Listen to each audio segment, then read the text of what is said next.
जो डिज़ाइन है ट्रेन का वो इतना अच्छा लग रहा है, इतना गजब का लग रहा है और एरोडायनामिक लुक उसको दिया गया है। Welcome back to the channel this women, I hope you guys are doing absolutely fine. तो आप लोग सोच रहे हैं कि मैं किसके बारे में बात कर रहा हूँ। मैं बात कर रहा हूँ इंडिया की FAR-RRTS प्रोजेक्ट यानी कि रैपिड रेल ट्रांजिट सिस्टम की ट्रेन रैपिड रेल का, जिसका फर्स्ट लुक जारी कर दिया है NCRTC ने।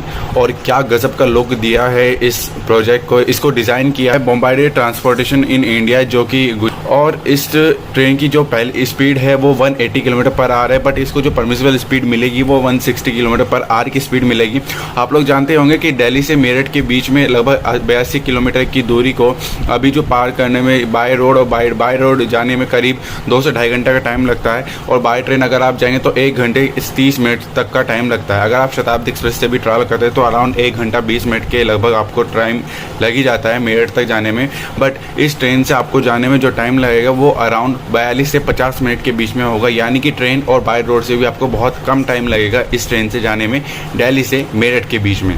RRTS का यानी कि रैपिड रेल का जो फेज़ 1 है उसमें है दिल्ली गाजियाबाद मेरठ, दिल्ली गुड़गांव, SNB अलवर और दिल्ली पानीपत। ये तीन जो रूट हैं वो फेज़ 1 में आता है। इस फेज़ 1 का फर्स्ट पार्ट यानी कि दिल्ली गाजियाबाद मेरठ जो रूट है वो ऑलमोस्ट 2025 तक बनकर तैयार हो जाएगा। इस जो सारे प्रोजेक्ट की जो कीमत है, जो लागत इसमें आएगी वो अराउंड 30,000 करोड़ के लगभग आएगी, क्योंकि इस प्रोजेक्ट में देरी होती जा रही है। 2022 तक इस प्रोजेक्ट को बनकर तैयार होना था, लेकिन कुछ कारणों के चलते इस प्रोजेक्ट में देरी होती जा रही है। तो पर ईयर इसमें और जो इसकी जो कॉस्ट है वो बढ़ती ही जा रही है। इसलिए इस प्रोजेक्ट को पहले लगभग 20,000 के अराउंड इस प्रोजेक्ट में लगने, लेकिन अब 3 साल की देरी होने से इसमें 30,000 करोड़ की लागत अब आने की संभावना है, अगर ये 2025 तक बनकर तैयार हो जाता है। ये सबसे पहली बात ये होगी कि ये ट्रेन 160 किलोमीटर पर आवर पर चलेगी। दूसरा, ये कम टाइम लेगी, दिल्ली से मेरठ के बीच की दूरी को बहुत ही कम समय में पूरी करेगी। तीसरी जो बात होगी, इस जो रूट पे जो स्टेशन होंगे वो 5 से 10 किलोमीटर के अंडर होंगे।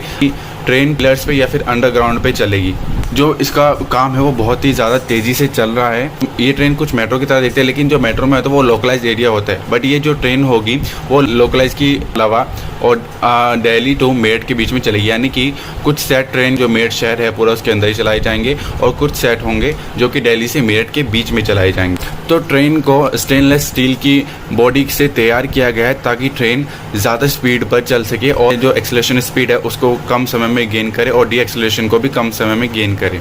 और जो ट्रेन का लुक है वो टोटल एरोडायनामिक लुक दिया गया है।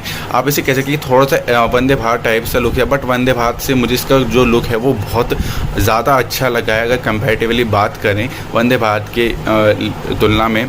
और ट्रेन के एक कोच में 4 डोर होंगे। इस ट्रेन में 2 तरह की क्लास होंगे, एक बिजनेस का क्लास और एक इकोनॉमिक क्लास। सीटिंग जो रेशियो होगा 2/2 का सीटिंग रेशियो होगा और लगेज स्पेस बहुत ही कंफर्टेबल होगा, पैसेंजर्स को किसी भी तरह की प्रॉब्लम नहीं आएगी। प्लस ट्रेन में ऑनबोर्ड वाईफाई होगा और इंफोटेनमेंट का सिस्टम भी होगा ट्रेन में। ऐसा जो NCRTC के मैनेजिंग डायरेक्टर हैं विनय कुमार सिंह, उन्होंने बोला है। सेंसर सिस्टम भी होगा। ट्रेन के डोर पर ही एक पुश बटन होगा जिसकी वजह से आप ट्रेन को डोर को खोल सकते हैं।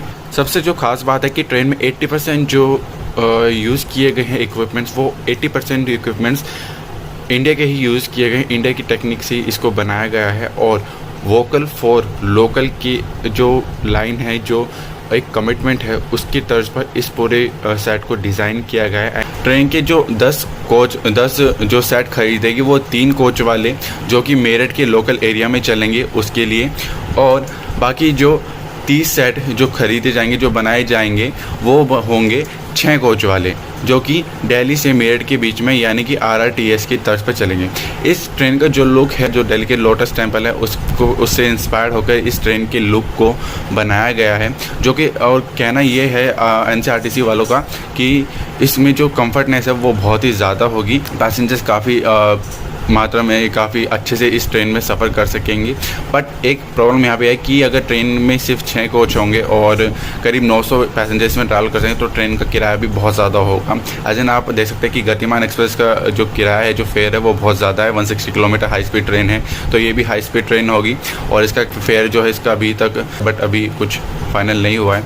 तो देखते हैं कि कितना इसका फेयर लॉन्च करता है रेलवे। इस ट्रेन का जो मैन्युफैक्चर वो 100% इंडिया में होगा और और ये जो ट्रेन मैन्युफैक्चर होगी, जो ट्रेन बनेगी, जो ट्रेन का डिज़ाइन होगा वो बॉम्बार्डियर हैदराबाद में, और जो ट्रेन बनेगी, जो मैन्युफैक्चर होगी वो गुजरात की सावली में ये ट्रेन बनेगी। ये ट्रेन फुल्ली वेदर प्रूफ होगी, यानी कि इस पर बारिश या फिर तूफ़ान का कोई असर नहीं पड़ेगा बिल्कुल भी। और हर करीब 5 से 10 मिनट में आपके लिए ट्रेन आती रहेगी। कि करंट अपडेशन ये है कि जो दिल्ली, गाज़ियाबाद और गुलधर तक इस पर काम बहुत ही ज़्यादा तेज़ी से चल रहा है। इनफैक्ट अब जो मेरठ के एरिया हैं उनमें भी इसका प्रोजेक्ट ने बहुत तेज़ी से काम पकड़ा हुआ है, बहुत तेज़ी से इस पर काम चल रहा है, क्योंकि इसमें लखनऊ में जो मेट्रो के जो जिनको टेंडर दिया गया था उनके वर्कर्स भी इसमें अब जुड़ चुके हैं, ताकि इस प्रोजेक्ट को एज सुन एज़ पॉसिबल जितना जल्दी हो सके उतना जल्दी पूरा किया जाए और पैसेंजर्स को इस फैसिलिटी को उपलब्ध कराया जा सके, जल्द से जल्द इस ट्रेन का एक्सपीरियंस पैसेंजर लोग कर सकते हैं। I am very excited to travel by this train in future. So let's hope कि ये प्रोजेक्ट जल्दी से जल्दी कंप्लीट हो। So if you like this video then don't forget to hit the like button, share and do subscribe to my channel. Thank you everyone, bye.